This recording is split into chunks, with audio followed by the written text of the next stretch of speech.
Sur un chantier, il y a des plans et parfois des maquettes, ça c'est à la portée de tout le monde.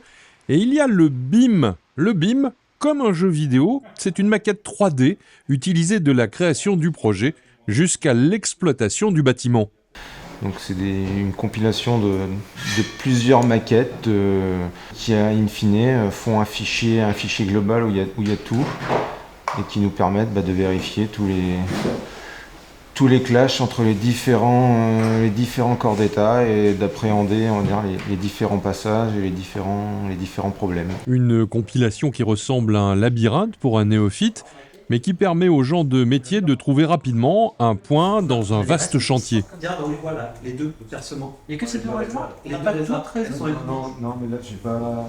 Faut quand même un minimum connaître le projet pour s'y retrouver. Mais oui, ça permet d'avoir une visualisation globale du projet. Oui. Une visualisation à l'instant T de la construction, mais le BIM, acronyme anglais pour la synthèse des observations de la construction, servira tout au long de l'exploitation du bâtiment.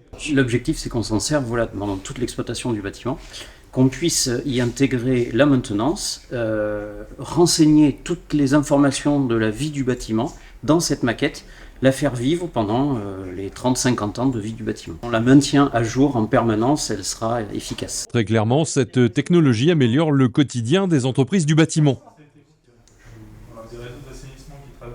Une facilité de visualisation, une rapidité pour faire des coupes, pour vérifier les éléments sur des passages complexes, passages de gradins ou des choses comme ça, dans des sous-sols qui sont extrêmement chargés. Le responsable de la synthèse BIM joue un rôle central dans la coordination des documents de l'architecte aux entreprises, en passant par le donneur d'ordre.